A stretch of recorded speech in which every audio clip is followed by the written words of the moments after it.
yow mi am jafe-jafe wér-gi-yaram sa biir di am ballonnement nga am estomac loo lekk ci lu weex di bëgg a dee sa bopp di dëggee metti xamal ne am nga saafara dawal seeti waa Daaru Minam santé wala nga woo leen ci 76 550 34 34 daal di jokkoo ak gérant bi di Serigne Abdou Guèye yéen ñi amee goitre hépatite B hépatite C fibrome cancer diabète kyste bronchite ba si jigéen yi am ay rew mu sonal leen am nañ fi ay pommade yoo xamante ni si boo ko ci diwee day liisal sa yaram te dootoo ci gisati benn rew yéen ñi amee arthrose rhumatisme ba ci maladie de rein su ngeen jokkook waa Daaru Minam santé seen aajo dina faju yéen mbokk góor ñi ku ci bëgg kattan dëgg maanaam puissance naturelle dawal seeti waa Daaru Minam santé xool moom daal ku testé da nga gisal sa bopp yéen sunu mbokk jigéen yi am bopp yuy karaas wala sa karaw di damm am nañ fi ay diw bopp yoo xamante ni si boo ko jëfandikoo diir bu gàtt nga commencé gis sa karaw di liis di màgg-màgg bu rafet te gaaw du yooyu yëpp mën ngeen koo fekk ci waa Daaru Minam santé jokkool ak ñoom ci 76 550 34 34 yow mi amee ndoxum siti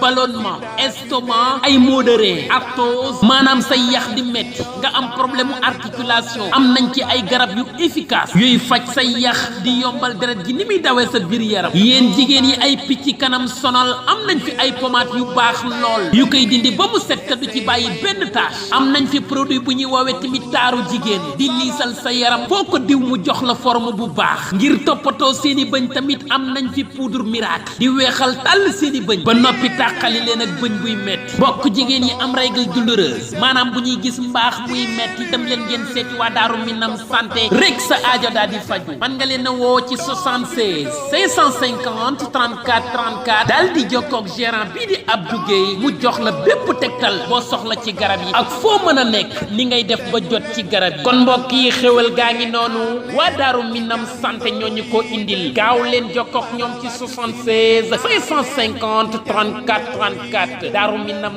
santé sama wér gi yaram mooy sama yitte.